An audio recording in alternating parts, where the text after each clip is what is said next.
Good morning, everyone. Today we are going to read the chapter The Portrait of a Lady by Khushwant Singh. Let's start. Take your books in your hands and be concentrated. My grandmother, like everybody's grandmother, was an old woman. She had been old and wrinkled for the 20 years that I had known her. People said that she had once been young and pretty and had even had a husband, but that was hard to believe. My grandfather's portrait hung above the mantelpiece in the drawing room. He wore a big turban and loose fitting clothes. His long white beard covered the best part of his chest, and he looked at least 100 years old. He did not look the sort of a person who would have a wife or children. He looked as if he could only have lots and lots of grandchildren. As for my grandmother being young and pretty, the thought was almost revolting. She often told us of the games she used to play as a child that seemed quite absurd and undignified on her part, and we treated it like the fables of the prophets she used to tell us. She had always been short and fat and slightly bent. Her face was crisscross of wrinkles running from everywhere to everywhere. No, we were certain she had always been as we had known her.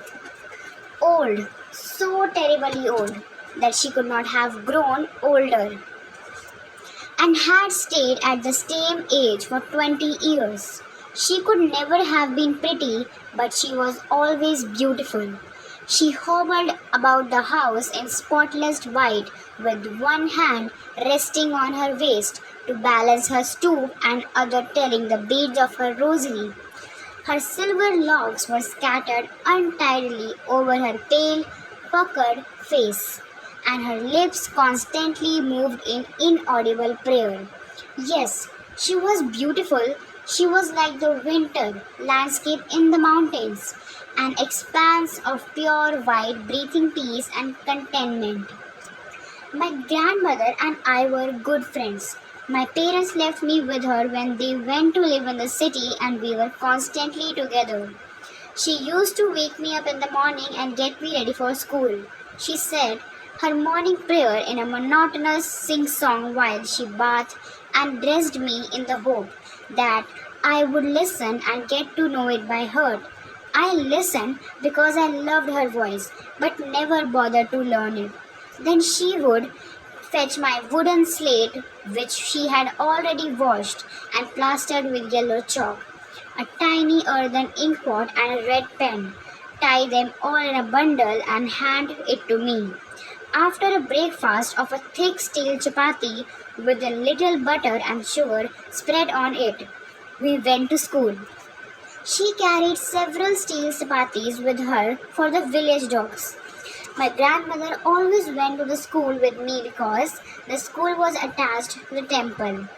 The priest taught us the alphabet and the morning prayer, while the children sat in the rows on either side of the veranda singing the alphabet or the prayer in a chorus.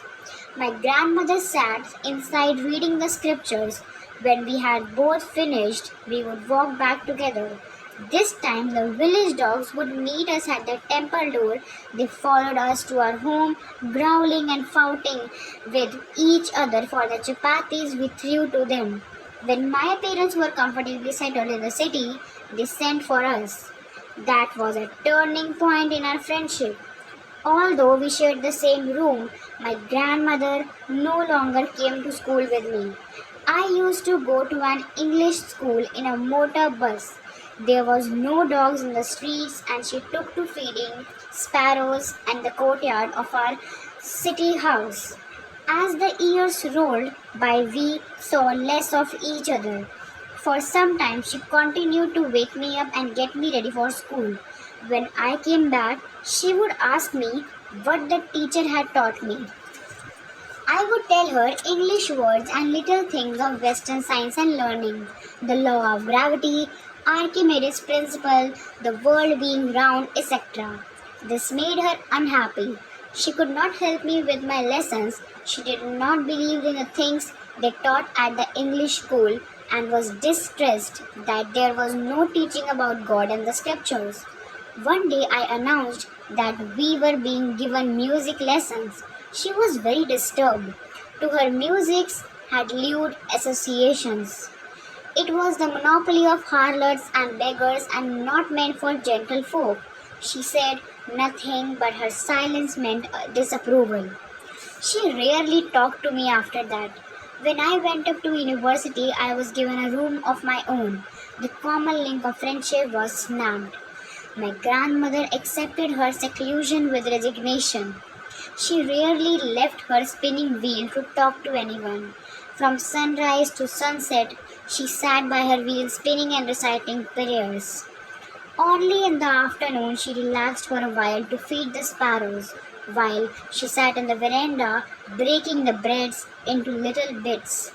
Hundreds of little birds collected round her, creating a veritable bedlam of chirpings. Some came and perched on her legs, others on her shoulders, some even sat on her head. She smiled but never showed them away. It used to be the happiest half hour of the day for her. When I decided to go abroad for the studies, I was sure my grandmother would be upset. I would be away for 5 years, and at her age, one could never tell. But my grandmother could.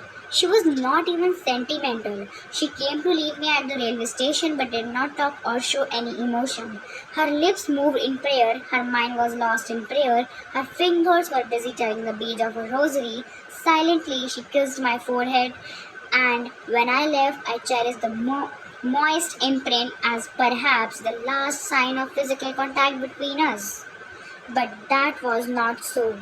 After 5 years, I came back home and was met by her at the station. She did not look a day older. She still had no time for words, and while she clasped me in her arms, I could hear her reciting her prayers. Even on the first day of my arrival, her happiest moment were the sparrows, whom she fed longer and with frivolous rebukes.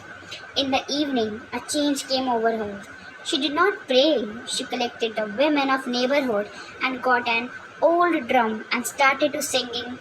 For several hours, she hummed the sagging skins of the dilapidated drum and sang of the homecoming of warriors. We had to persuade her to stop to avoid overstraining. That was the first time since I had known her that she did not pray.